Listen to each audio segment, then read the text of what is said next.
내가 그거 해봤는데 그게 아니고. 알긴 뭘 알아. 이런 말을 들으시면 기분이 어떠신가요? 매일하는 말 한마디가 바뀌면 인생이 바뀐다는 것 알고 계신가요? 하버드 경영대학원의 에이미 커디 교수에 따르면 첫인상을 좌우하는 두 가지 요소는 따뜻함과 유능함이라고 밝혔습니다. 둘 중에 더 중요하고 우선하는 것은 따뜻한 말투입니다. 따뜻함으로 먼저 신뢰를 얻어야 비로소 똑똑함에 대한 평가가 이뤄진다고 합니다.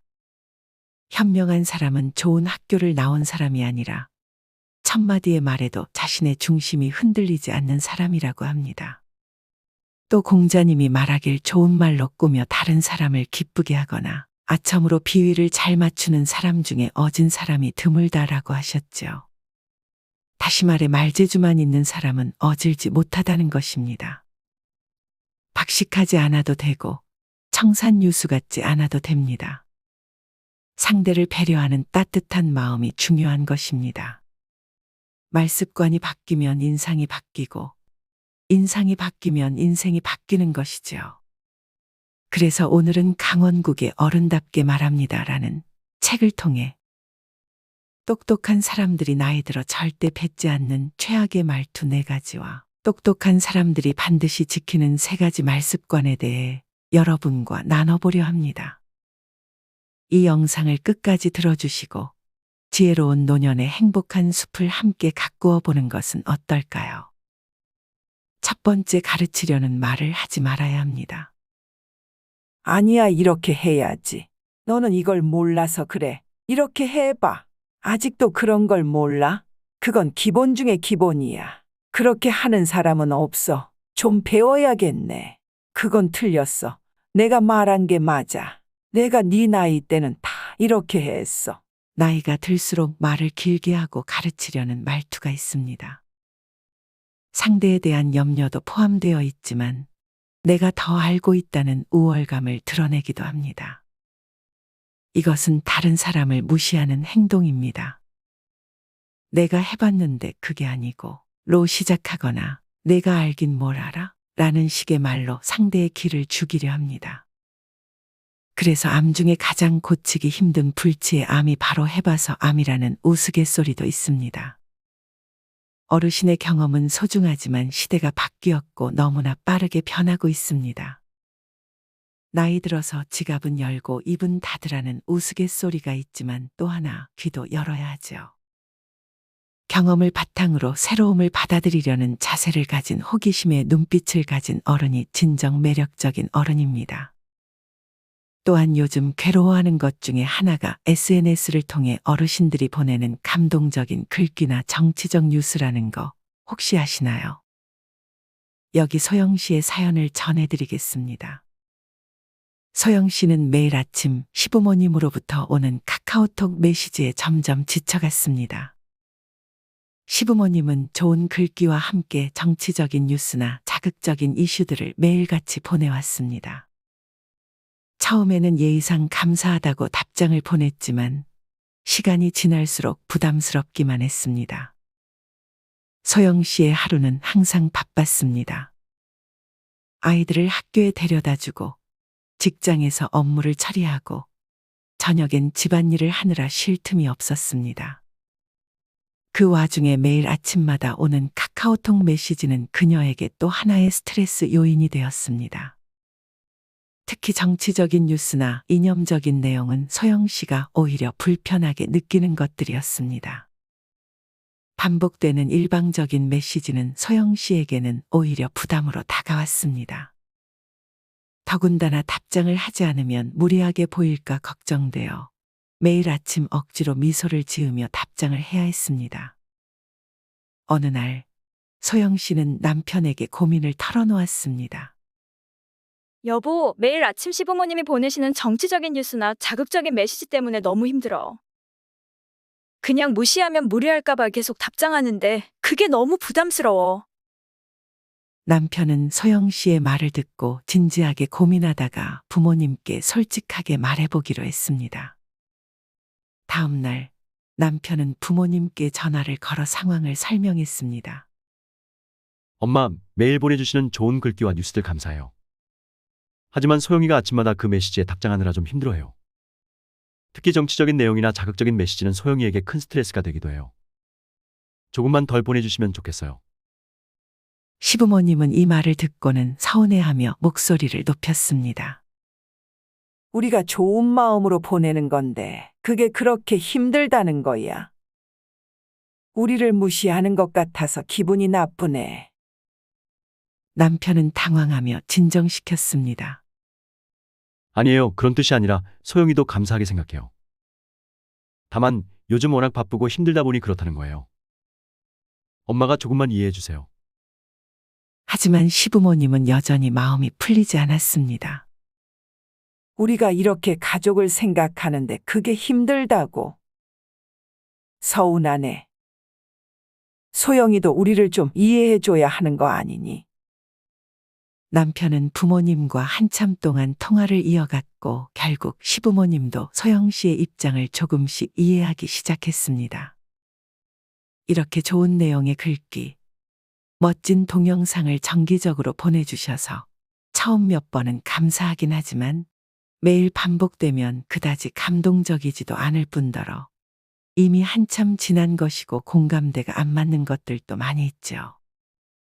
더욱이 답글을 보내야 하는 부담감에 들어 젊은 사람끼리 만나면 서로 이런 고충을 토로하곤 합니다.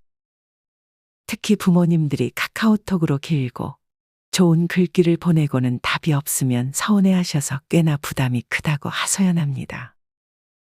어르신들이 보시기에 감동적이고 좋은 글귀 혹은 올드한 유머는 젊은 이들에게는 다르게 다가오기도 합니다.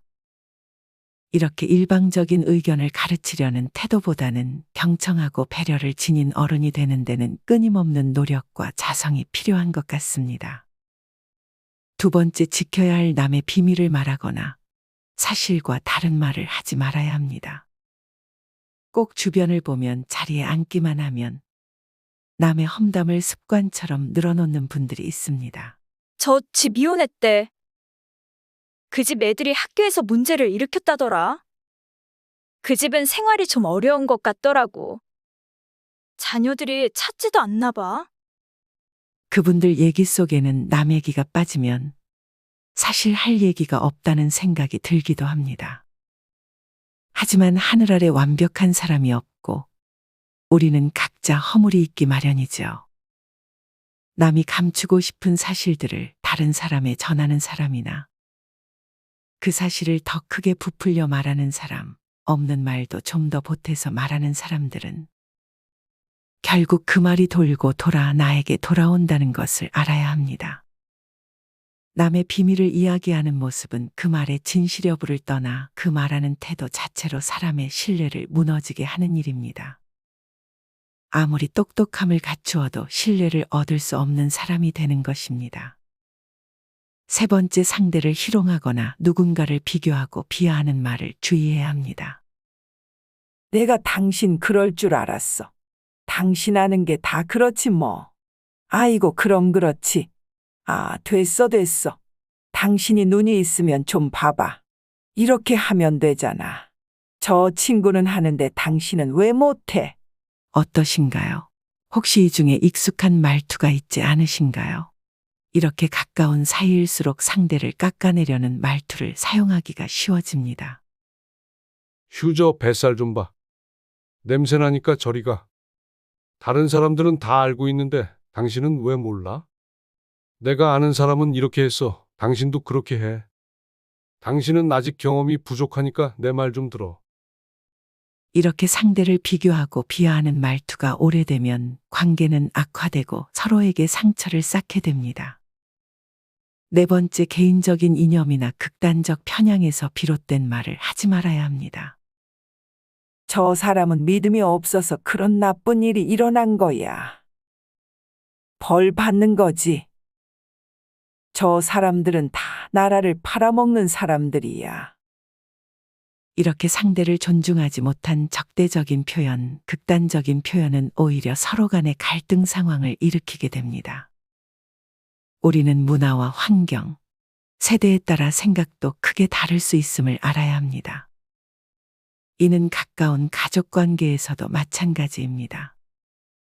앞서 들려드린 소영 씨의 이야기와 같이 자신의 이념이나 의견을 상대에게 일방적으로 얘기하게 되면 아무리 좋은 의견이라고 할지라도 불편을 초래하고 갈등 상황을 만들 수 있습니다. 꼭 전하고 싶다면 극단적인 표현을 삼가고 상대를 배려하는 말로 전해야 할 것입니다. 다시 한번 정리하면 첫 번째, 가르치려는 말을 하지 말아야 합니다. 두 번째, 지켜야 할 남의 비밀을 말하거나 사실과 다른 말을 하지 말아야 합니다. 세 번째, 상대를 희롱하거나 누군가를 비교하고 비하하는 말을 주의해야 합니다. 네 번째, 개인적인 이념이나 극단적 편향에서 비롯된 말 하지 말아야 합니다. 이렇게 지금까지 똑똑한 사람이 나이 들어 절대 뱉지 않는 4가지 말습관에 대해 이야기했는데요. 지금부터는 똑똑한 사람들이 반드시 지키는 3가지 말습관에 대해서도 알려드리겠습니다. 반드시 확인해 보시고 나만의 말습관으로 만들어 보시기 바랍니다. 똑똑한 사람들이 반드시 지키는 3가지 말버릇에 대해 알려드리겠습니다. 이 3가지는 익숙한 것 같더라도 매일 반복적으로 사용해 내 말습관이 되면 인생이 바뀌는 말습관이니 꼭 기억하셔서 매일 아침 저녁 무의식적으로 나올 수 있도록 반복해 보시기를 적극 권해드립니다. 첫 번째, 가진 것에 초점을 맞추는 말투입니다. 버릇처럼 하는 말이 삶을 바꿉니다. 우리는 누군가를 만나고 나서 그 사람에 대해 이러쿵 저러쿵 평을 합니다. 지난번에 만났던 그 친구는 어쩐지 호감이 가던데 저 사람은 되게 까칠한 것 같아 하는 식입니다. 이런 평가는 그 사람의 인상에서 옵니다. 그렇다면 인상은 무엇에 영향을 받을까요? 외모나 행동, 옷 입는 스타일 등 여러 가지가 있겠지만 무엇보다 말버릇이 결정적인 영향을 미칩니다. 흔히 다르고 다르다고 하지요. 벌써 신이 되었다고 말하는 것과 아직 50살밖에 되지 않았다고 말하는 것에는 큰 차이가 있습니다. 별 생각 없이 나오는 말이지만 이런 한마디 한마디가 타인의 기억에 내 인상을 각인하는 요인이 됩니다. 한 사람의 이미지를 좌우하는 것입니다. 말버릇이 좌우하는 것은 인상만이 아닙니다. 인생마저 좌우합니다. 우리는 말하는 대로 살게 되기 때문입니다. 습관적으로 부정적인 말을 하면 삶도 힘들어질 수 있습니다. 죽겠다 라는 말을 입에 달고 사는 사람들의 일상이 즐거울 리 없고 즐겁지 않은 삶 속에서 밝은 미래를 기대하기란 어려운 일입니다. 우리 뇌는 실제와 상상을 구분하지 못한다고 합니다. 말로 상상하면 뇌는 그 말을 사실로 받아들이고 현실을 그렇게 만들어 간다는 것입니다. 그러므로 나쁜 말버릇대로 살고 싶지 않으면 말 습관을 고쳐야 합니다. 말 습관이 바뀌면 인상이 바뀌고 인생이 바뀝니다. 두 번째, 감사하는 말입니다. 이 하루가 고맙지 않을 이유가 없습니다. 나이를 먹어가면서 버릇이 하나 생겼습니다. 감사하는 버릇입니다. 요즘에는 감사를 입에 달고 삽니다. 하루하루가 감사할 일투성입니다. 오늘 하루가 또 내게 주어진 것도 감사하고 얘기 나눌 친구와 가족이 있는 것도 감사한 일입니다. 식사할 때마다 밥을 차려준 손길에 감사하고 버스나 지하철을 탈 때마다 이를 위해 수고하는 분들께 감사하고 화장실에 갈 때마다 그곳을 깨끗하게 청소해주는 분들께 깊은 감사의 마음을 느끼는 것입니다. 감사합니다. 고맙습니다. 라는 인사를 입에 달고 살아보는 것입니다. 가까이 있는 사람에게 감사의 뜻을 전하고 감사의 눈으로 보면 모든 게 고마울 뿐입니다. 고맙다는 말은 그 말을 듣는 사람을 기분 좋게 하고 그렇게 말하는 자신의 마음도 따뜻하게 만듭니다. 미움과 원망과 불편이 가져오는 해악을 생각해 보면 감사하지 않을 이유가 없습니다. 오늘도 이렇게 말하는 것입니다. 빈손으로 태어나 무엇라도 가졌으니 감사합니다. 무엇보다 지금 이렇게 살아있어서 감사합니다. 세 번째, 자신과의 대화 혼잣말입니다. 혼잣말은 힘이 셉니다. 요즘 이곳저곳에 혼잣말을 하는 사람이 많아졌습니다. 카메라를 보고 혼자 말하는 영상을 온라인에 올리는 사람도 많고, TV에서도 나홀로 중얼거리는 프로그램이 인기를 끌고 있습니다. 그야말로 혼자말 전성시대입니다. 예전에는 주변에서 이런 사람을 보면 이상하게 여겼습니다. 중얼중얼하거나 구시렁대는 모습이 그다지 좋은 인상은 아니었습니다. 그러나 지금은 다릅니다. 혼잣말에 대한 재해석이 필요한 세상입니다. 고등학교 시절 화장실에 가서 용변을 볼 때마다 저는 무슨 대학 무슨 과에 다니는 누구입니다. 를 중얼대곤 했습니다. 어느 날부터 그랬는지 모르지만 이상하게 화장실에만 가면 남이 알아듣지 못할 정도의 작은 목소리로 혼잣말을 했습니다. 그리고 그때의 혼잣말은 현실이 되었습니다. 요즘에도 혼잣말을 합니다. 매일 아침 반신욕을 할 때마다 나는 10권의 책을 쓰고 100만 부를 팔 것입니다. 글쓰기나 말하기 하면 가장 먼저 떠올리는 사람이 될 것이다. 를 중얼거립니다. 혼잣말이 성취를 위한 통로가 된 것입니다. 내게 혼잣말은 자신감을 불어넣는 도구이기도 합니다. 글을 쓰기 전에는 늘 속으로 되뇌입니다. 쓸 수 있어. 지난번에도 썼잖아. 이번에도 써지는 순간이 올 거야. 라고 혼잣말을 하고 나면 조금 더 자신감이 생깁니다. 자기암시 효과입니다. 혼잣말을 또한 나를 향한 다짐이기도 합니다. 아침에 하루 일과를 시작하며 내게 말을 건넵니다. 오늘 뭐 할 거야? 이것과 이것 할 건데 할 수 있지. 응, 해야지. 할 수 있어. 할 거야. 라고 말입니다. 글을 쓰는 사실은 독백하는 시간입니다. 머릿속에 독자를 앉혀놓고 그 사람에게 말합니다. 글 쓰는 내내 입속말로 중얼댑니다. 소리는 내지 않지만 속으로 말합니다.